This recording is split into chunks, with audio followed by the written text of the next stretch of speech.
Welcome to Fundamentals of Artificial Intelligence. Today we will be looking at game playing. Games have been an integral part of the development of artificial intelligence. The quest for writing computer programs that could play games is as old as computers themselves. Starting with Samuel's Checker AI, we have AI chess playing programs, to more recently the AlphaGo. All of these have pushed the frontiers of AI. One important realization has been that game allows a very good platform for experimentation, and that is why there is fascination for looking at games. Games provide a well-defined environment in which states are intrinsically discrete. So that allows one to focus entirely on the decision making strategy. If we had not taken these games and would have looked at decision making strategies to be evaluated by other means, such as a robot playing with a kid, there would be so much of uncertainty involved, so much of probabilities to be taken into account, that we may have lost the very purpose of using it to look at our decision making strategy. In games, rules are well defined and success and failure can be measured easily. That is why we look at games as a medium to evaluate the strategies of decision making. Games allow us not only to reason about one algorithm or one process. Games in a way allow multi-agent activity. We had only looked at one algorithm whose aim was to find an optimal path to the goal.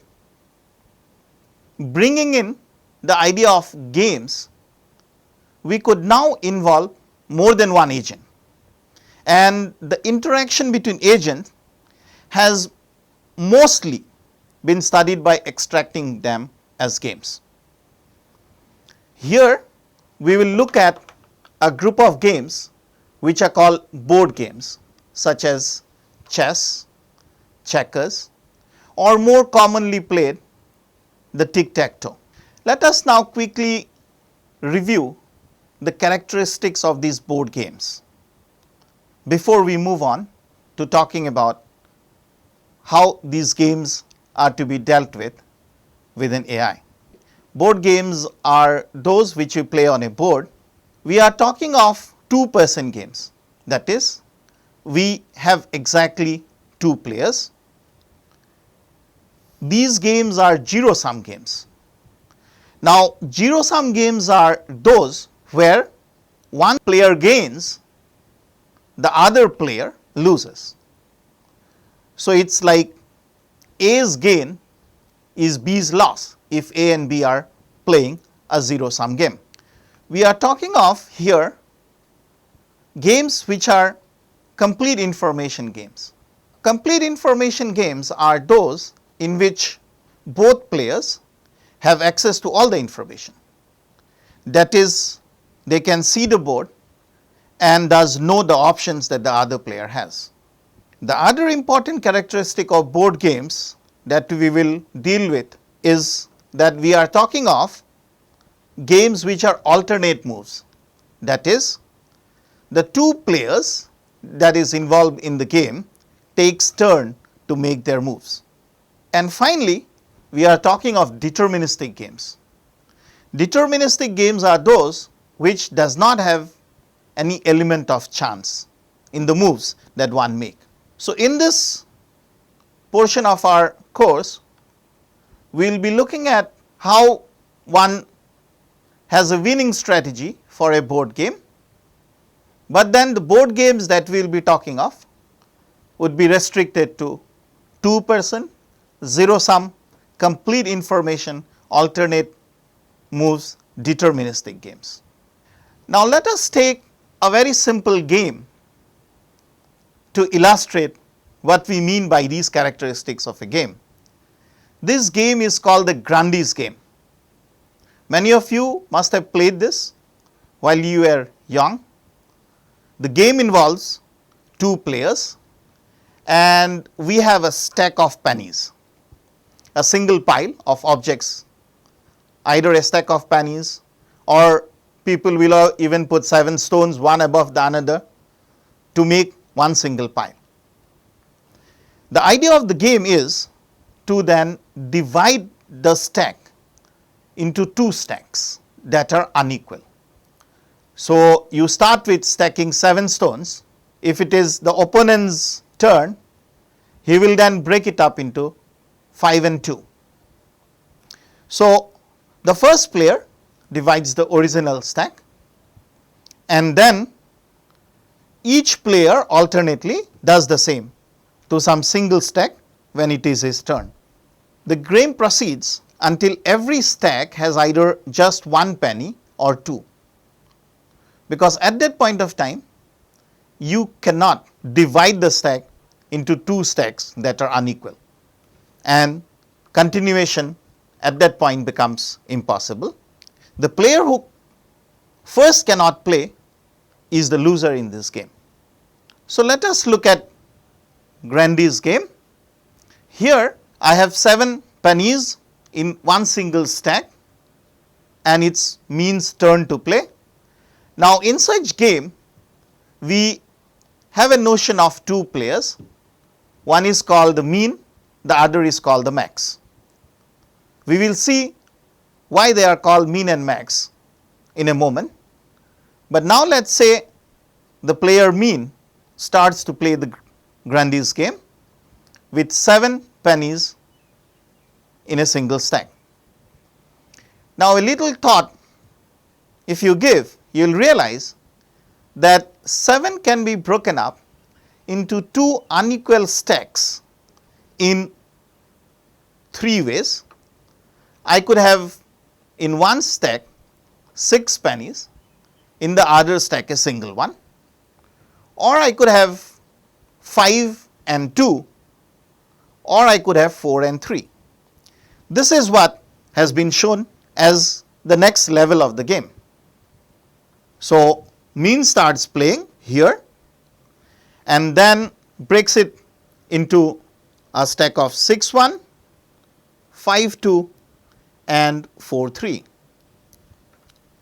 It is now Max's turns to play and he can have the following options.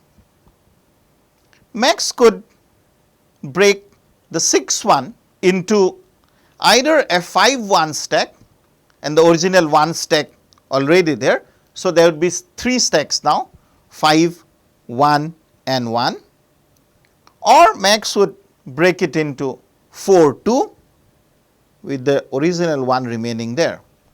I would like to draw your attention to the fact that at this point we had 6 in a stack and 2 possibilities of breaking it up into unequal stacks is 5 1 and 4 2. So, these are the possible moves that Max could take if mean had broken it into 6 1. On the other hand, if mean had actually divided the original stack into 5 2, I could have the possibility of generating 4 2 1, because 5 could be broken up into 4 and 1 and I would carry forward the 2 from here, or 5 could be broken up into unequal stacks of 3 and 2. So, I would have 3 2 and 2. Now, if mean had gone to 4 3, then the possibilities for Max would be 4 2 1, because the third could be broken up into 2 and 1, or other possibility could be that the 4 could be broken up into 3 1. So, I would have 3 3 1. Next, it is mean's turn to play, and from the given possible alternate positions, mean could explore the next level of the game. That is, 5 could be broken up into 4 1 1 unequal stack, or 3 2. The 4 2 1 could be broken up into 3 1 leading to 3 2 1 1, and the 3 could be broken up into 2 1 leaving me with 3 2 1 1 stack. The 3 2 2 stack, if I start breaking this, I will only create equal number. So, all I can do is break up the 3 stack into uneven stack of 2 and 1. Proceeding further, Max would then be able to break this node into 3 1.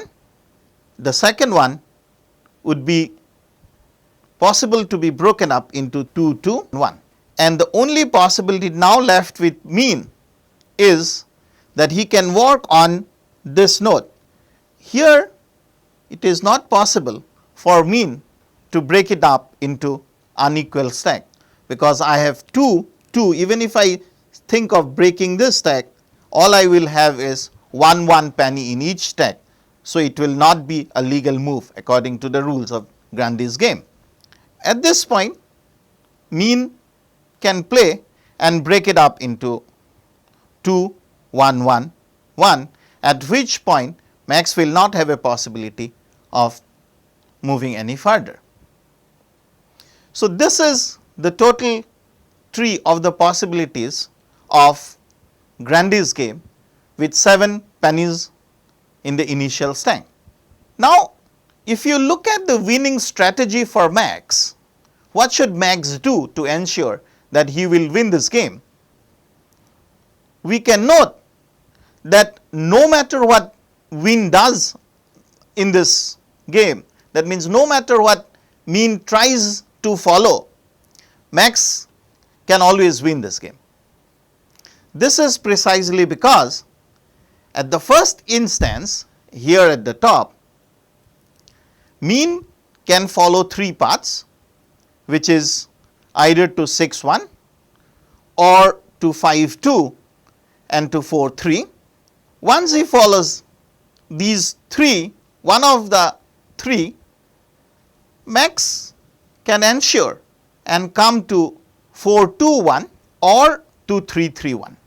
Once Max ensures that he has come to either 4 2 1 or 3 3 1, mean is forced to play and divide the stack either this 3 into 2 and 1 or this 4 into the 3 and 1. That is, at that stage of the game, mean will have to come to this node. Once mean comes to this node, Max ensures that he breaks the 3 stack into 2 1, and at that point mean does not have a legal move and Max can win. So, as we can see, no matter what mean does in this game, Max can always ensure that he wins this game. Now, let us take a moment and see if this winning strategy for Max has a similarity to the AND/OR graph that we have discussed previously. The AND/OR graph is about having AND nodes and OR nodes at alternate levels. So, if you look at the winning strategy of Max, at one point you would see that there is a similarity in the winning strategy for Max and a solution graph for an AND/OR, because if you look at mean's next move at any point, then the mean's next move have successors that are like AND nodes. From Max perspective, solution must be obtainable from all of these nodes. Whereas, if you look at Max's next move, you will see that Max's next move is something like the OR node, because all Max needs to win this game is to follow at least one of them. So, this winning strategy of max is very similar to the AND/OR graph that we have discussed previously. So, question is, can we use the search algorithm for AND/OR graph, that is the AO star, for searching such game trees?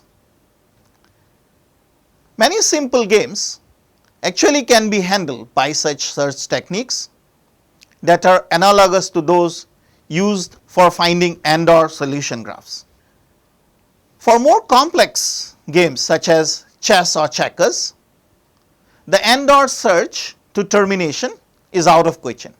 It is not possible to generate the whole game tree. Complete game tree for chess has approximately 10 to the power 40 nodes, and you can see from the volume that it is not feasible to have the complete tree generated.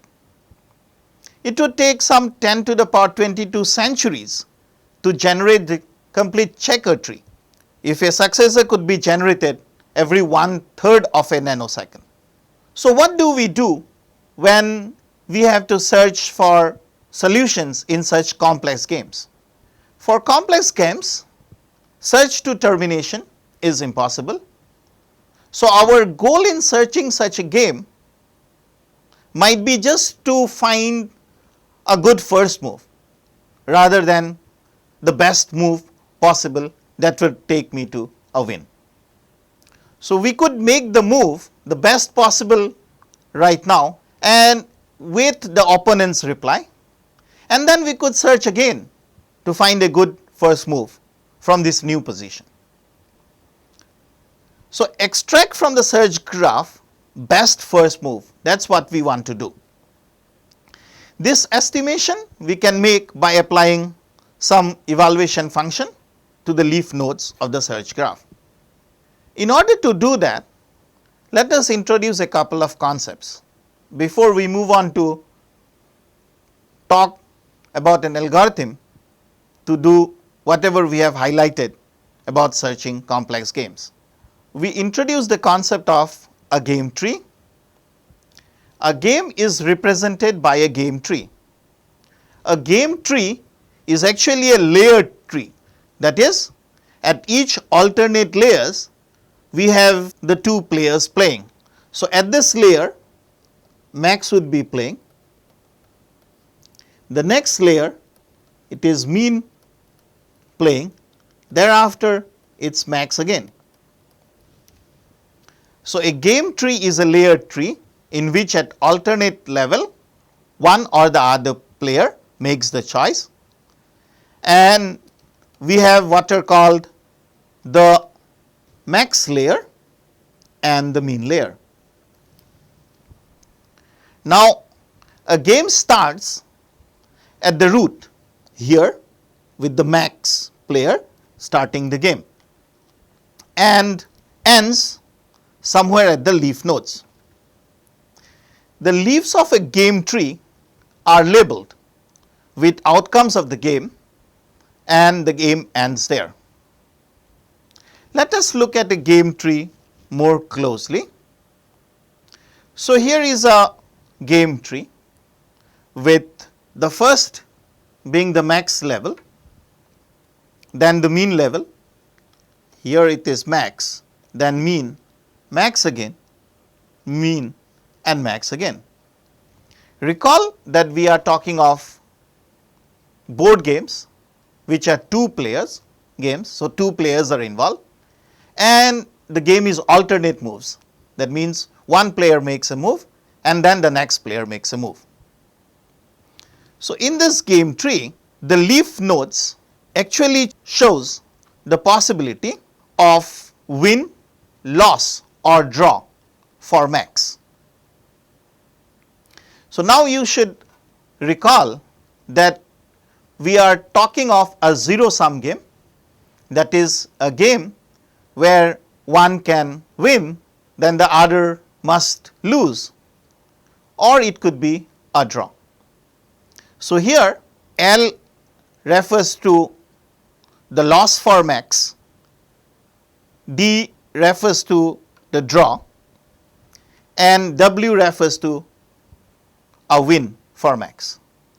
So, each of the leaf nodes could be given values, either one of the three, either W, D or L, and they will tell whether following that route max wins, loses or there is a draw. Now, let us also introduce a very important concept called the minimax value before we proceed further. So, the minimax value of a game is the backup value of the route from all the leaves and represent the outcome when both the players play perfectly. That is, let us say we have a game tree and max moves. He will try to choose the best possible value for himself. So, max chooses a move that yields the value of 1 if available, else 0 if available, and will choose a -1 only if all the children are labeled -1. Now, it is important for us to recall that such zero sum games, either we mark the leaves as W for win, D for draw and 1 for loss. Equivalent to that, we can either mark them as 1 for win, 0 for a draw and -1 for a loss. Now, when max wants to make a move, every time his idea would be to choose 1, to choose the maximum of the next available successes to him.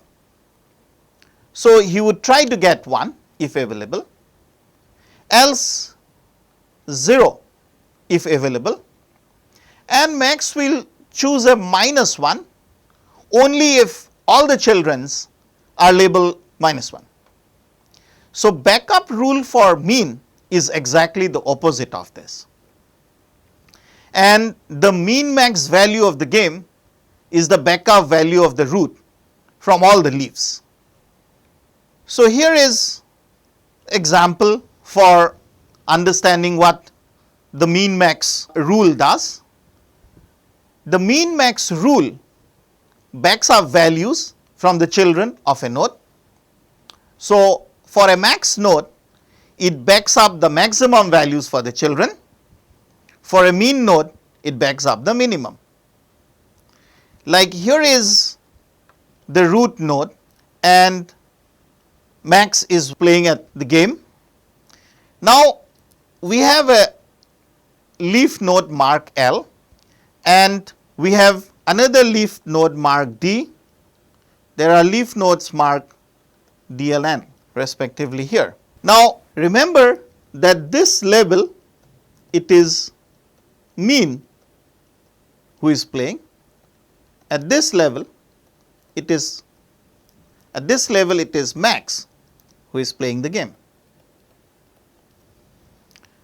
So, when given these children L and D, mean has to back up this value. So, it will take the minimum of the values and back it up as L. Now, this one here is max's turn and max wants to maximize the value of the children and therefore, it will try to get a backup value of D. So, in terms of its equivalent numbers like -1 for loss, 0 for a draw, the mean player playing here would back up the minimum value, which is -1. Given -1, -1 and 0, the max player would love to back up the maximum value, which is 0. So, here is a game tree and we have marked all the leaf nodes as shown. Now, we would love to back up the values, that is, identify the best move for each player. Given L and D here, the backup value at this point will be an L. So, the backup value at this point is an L again. The backup value here is an L, because this is the means level. Now, at this point it is Max's play, so the backup value would be D. Here the backup value would be W, and at this point the backup value is D again. This point here, it is means choice. So, given a choice between D and W, mean would love to back up D. At this node, it is interesting to note that the only available backup value for mean is W, and it is forced to back up to W. It would have loved to back up to L first, then D, but having no other children except W, it has to back up to W. So, it backs up to D, and then finally, we have Max with W. So, what this game is showing here is that Max wins this game because the backup value under the current scenario of leaf nodes is W. So, now let us understand what do we mean by strategy of playing a game. Given the game tree, the strategy is a subtree, but then which subtree are we talking about? We are talking about the subtree where Max has only one choice, but for mean I must explore all choices. So, a strategy is a subtree of a game tree that has one choice for Max and all choices for me. Once we have a strategy, it actually means that the choice for the player is frozen, and the outcome of the game therefore would depend on the opponent. So, most game playing programs produce moves for the player, traditionally max. Our minimum values determine the best that we can have for the mean player. Maximum values of the children determine what we can have for the max player. So, the idea of strategy is about doing two things. You traverse the tree starting at the root. If you are at the max level, then you choose one branch below it, and if you are at the mean level, then you choose all the branches below it, and you return the subtree so constructed, and the subtree gives you a strategy. So, here is the game tree that we have been looking at, and the dark arcs that I have marked here with one choice for max, all possible choices for mean, and again one choice for max is a strategy for max. So, now having defined what strategy is, how do one ensures to find out an optimal strategy? Selection of the optimal strategy requires solving the game tree, and as we have seen for very simple game like Grandy's game, search techniques analogous to those used for finding AND/OR solution graph is good enough, but this is true only for games with very small trees. So, games with small trees can be solved completely, and we can apply AND/OR solution graph searching techniques to find out the best strategy. This is true for even a game like tic-tac-toe. So, a tic-tac-toe game, we can always ensure a draw when both the players play perfectly. So, let me remind you what the tic-tac-toe game is if you have forgotten from your school days. So, you are supposed to create a matrix and you give an x, your opponent gives an 0, thereafter you give an x and your opponent gives a 0, you give an x, and at that point you win the game. So, such small games like the Grandy's game and games like tic-tac-toe, we can always ensure draw when both players play perfectly for tic-tac-toe. But for complex games like chess, checkers, it is not feasible to have the complete game tree. For more complex games, and/or search to termination is therefore out of question. Complete game trees, as we have seen for a game like chess, involves 10 to the power 40 nodes. Therefore, there must be some other trick that I need to apply to get to an optimal strategy for finding out a winning move. This is where we take help of evaluation functions. As we cannot inspect the complete game tree and compute the minimax value, we resort to other means to select the best move. In fact, we do not select the best move. We select the move that appears to be best for the current move. And then as we get more information, we revise and take the next best move. So, we use a function to evaluate the goodness of a state. This function is something like the heuristic function for informed search, and this function is called the evaluation function.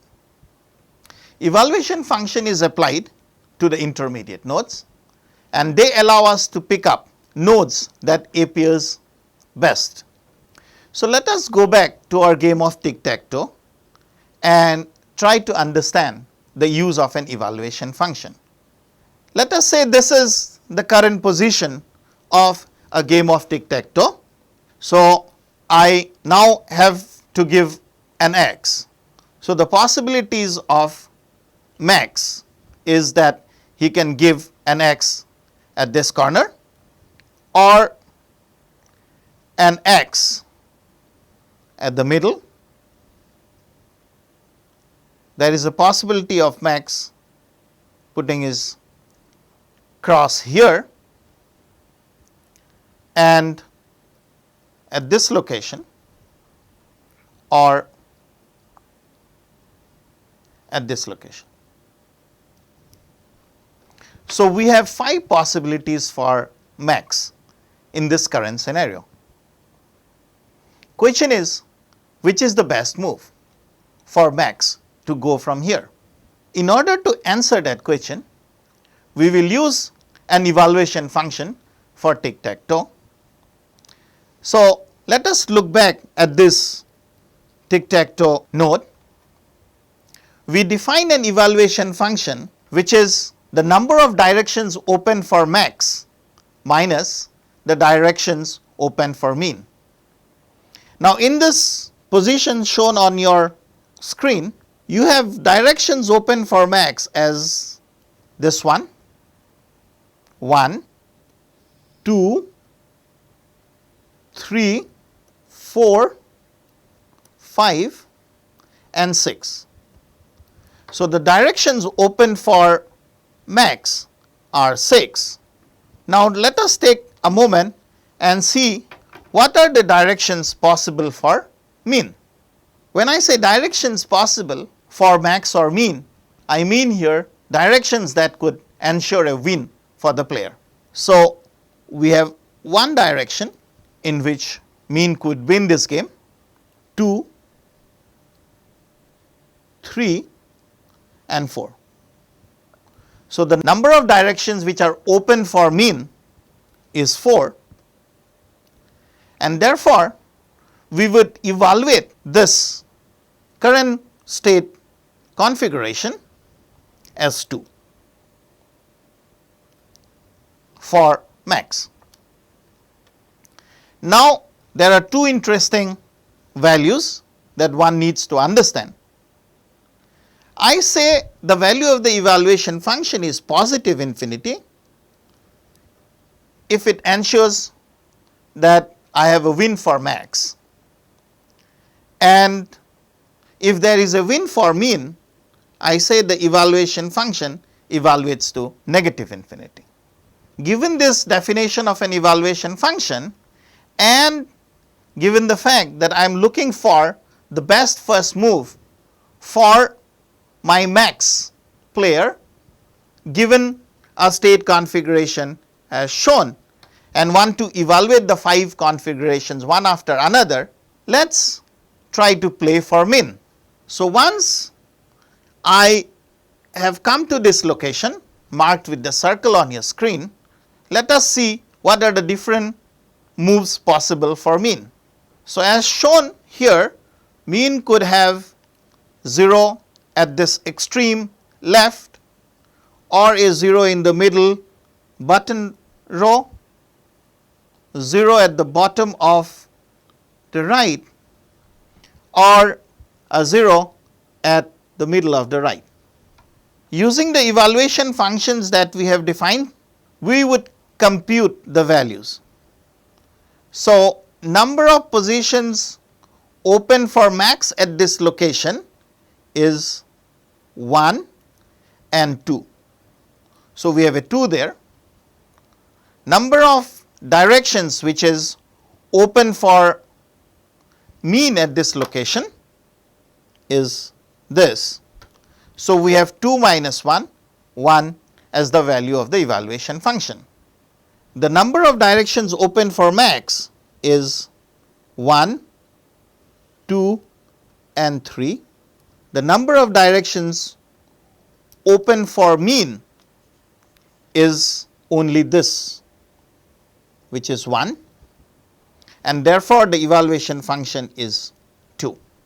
So, continuing in similar way, I have 2 directions open for max and only a single direction open for min. So, that evaluates to 1. Here I have 3 directions open for max, 1, 2 and 3, whereas I have only a single direction open for min. So, it evaluates to 2. So, these are the evaluation functions. Now, remember, after I have given this move here, that means after max moves here, its means move, and mean would love to minimize the value of the successor node. So, of these evaluated values, mean would pick up 1 that gives it a value of 1. So, mean would either move here or it would move here. So, for our evaluation of which is the best move for me or which is the best move for max, when I say me here I mean the player max. So, which is the best move for max at this point, I would try to figure out which is the best possible allowable value once I have moved there by mean. So, we see that the value that I get for that particular position that I move to is 1. I could then move to the second node, and it is interesting to see that at this node, the moment I allow mean to play, mean could mark this position and it would win the game. So, the evaluated value is minus infinity. I could evaluate the different values for the different moves of the mean node to be 1, 0 and 1, as I have explained in the previous move, but then mean would love to pick up the value that has the minimum, and therefore, this node here would be minus infinity. we can move ahead and look at the next node, which again gives you the value of minus infinity. As you can see, if max do not fill up this, min would immediately fill that up and ensure a win. And this will have a minus infinity value for the evaluated function, whereas rest of them could be 0 or 1. We compute for the fourth option and we see similar values because this is left out. If this is left out, we will see that there is a win for min, and similarly for the fifth move. Now, it is interesting to note that if I start with a move that does not block this winning position for min, the next move that min would give is to ensure a win, and the backed up values for all these nodes will therefore be minus infinity. This is what I have shown in this slide. The backed up values for each of them based on min's next move. The only possibility of min not winning is when I close this position in my next move, and that gives me an evaluated value of 1. So, it is max's move and I want to maximize the value of the evaluation function. So, under this scenario, I would love to place an x in this particular position. This is what is done by computing the evaluation function. Now, we have not looked at what is the best path to take to ensure win for max, but what we have done is computed some value for the next level and somehow backed up those values to see what is the current best possible move, and this is what we will deal with in the next lecture, where we will be talking of a procedure called the minimax procedure. So, for complex games such as chess or checkers, we have been emphasizing that it is not possible to extract the best move.